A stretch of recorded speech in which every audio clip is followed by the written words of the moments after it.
Ce matin, alors vous compreniez tout, c'est ça? Vous avez tout compris? Les grands axes, oui. Donc vous Comment on pouvez travaille rebondir. ensemble. Donc, justement, vous soutenez, vous appuyez aujourd'hui clairement donc la Tunisie Automotive Association. Pourquoi vous le faites? Quelle est l'importance de cette industrie? Et puis ensuite, j'aimerais bien faire un petit clin d'œil rapide à un événement qui aura lieu aujourd'hui, justement. Alors, pourquoi TAA? Pourquoi le fait l'importance de cette industrie? Parfait, merci. En fin de compte, on ne soutient pas que la T1, mais le secteur Secteur. aéronautique et le secteur automobile, mais la T1 étant l'association des entreprises dans le secteur automobile. Mhm.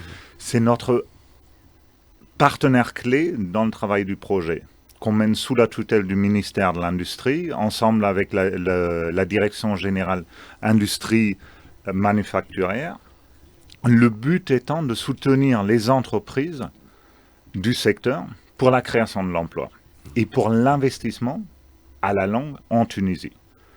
Donc nous travaillons le long des grands axes du pacte de compétitivité, l'industrie automobile étant une des industries clés pour le futur de la Tunisie, comme défini dans la stratégie nationale, comme défini en fin de compte dans tous les papiers nationaux, les études nationales, on s'aligne avec ces stratégies pour vraiment soutenir ce secteur clé. Aujourd'hui, corrigez-moi si je dis quelque chose de faux, mais on est à plus de 120 000 emplois dans le secteur et des emplois de haute qualité.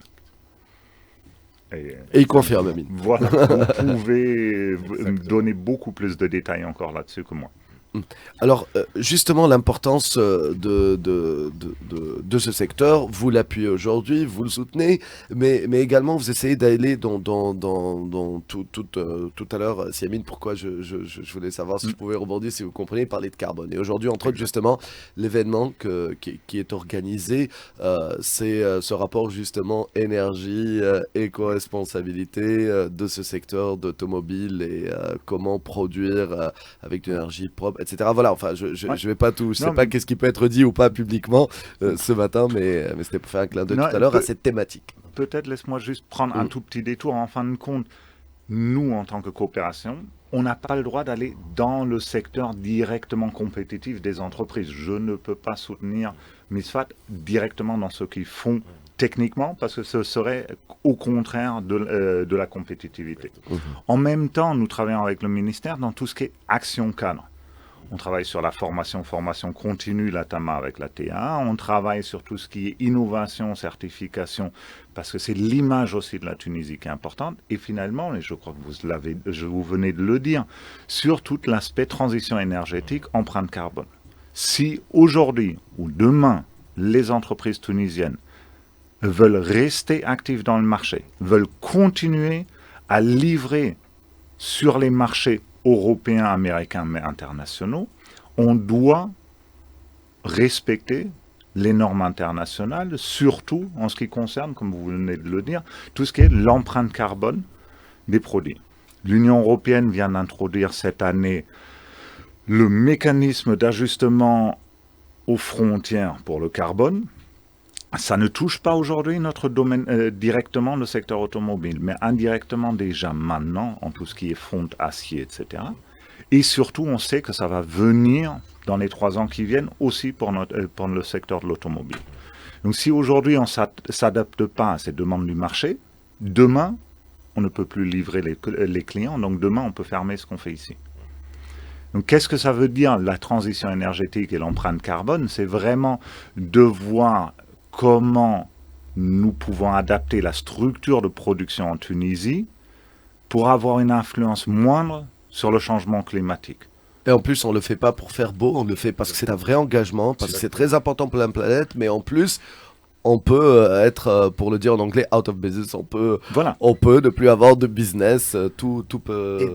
décarboné et rentable. Voilà. En plus, Exactement. c'est ce qu'on va, Voilà. on va écouter tout à l'heure avec une entreprise, je fais un petit suspense tunisienne, qui est en train de, voilà, d'avoir une empreinte positive et donc ils vont nous expliquer comment aujourd'hui ils sont contactés pour vendre cette empreinte. Enfin voilà, il y a tout un business derrière, comme vous disiez tout à l'heure. Non, mais comme vous venez de le dire, Oui. ça a démarré en tant que responsabilité sociétale environnementale, Ouais. ça a démarré un peu comme sous ce chapeau pro bono, mais en fin de compte, juste par la réduction de l'usage énergétique, on gagne énormément de l'argent, on peut réinvestir cet argent. Aujourd'hui, c'est un besoin du marché. Aujourd'hui, c'est un besoin de l'adaptation. Et c'est ce que tu viens de dire.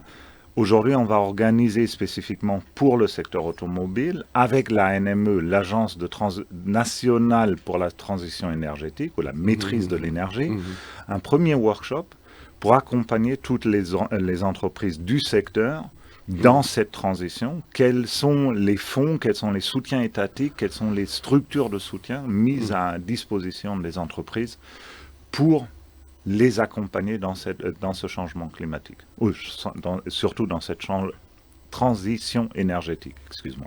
Mais en tout cas, on pensait y consacrer une partie de cette journée spéciale, mais on y reviendra certainement la semaine prochaine, promis, Félix Sarzin. De toute façon, cet après-midi, il y aura un petit débat de 30 minutes.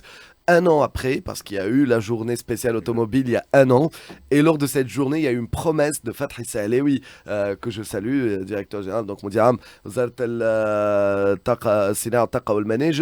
où il y a eu la promesse, vous y étiez, il y a eu cette promesse d'un pacte, et le pacte a été signé entre-temps, et on commence, sans jeu de mots, à voir l'impact de ce pacte. Mais aujourd'hui, comment mieux avancer sur ça? Et puis, il y a d'autres challenges. Donc, on voulait faire une émission, pour dire ce qui a été promis a été fait, mais les nouvelles promesses. dans le sens, voilà, il y a d'autres besoins, le secteur a d'autres recommandations. Aujourd'hui, il y a une vraie opportunité, vu le contexte international, ce qui se passe, c'est ce qui a clairement évoqué tout à l'heure Siamine Benayed.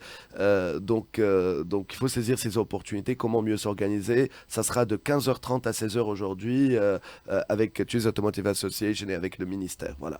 Et j'en profite aussi pour dire de 16h من الأربعة للخمسة فما حلقة خاصة برنامج خاص une émission spéciale مخصصة للتمويل تمويل بالليزينغ دونك شكون باش نحكيو على الليزينغ على ال دي على toutes les spécificités نتاع الفينانسمون pour acquérir un véhicule. هنا نشوف حد شكون يتبسم في الاستوديو دونك الناس الكل ديما شاريين الكرام justement et ça me fait une bonne transition avec nos invités بعد موعد الأخبار باش يكون معنا السيد إبراهيم دبيش رئيس الغرفة والسيد مهدي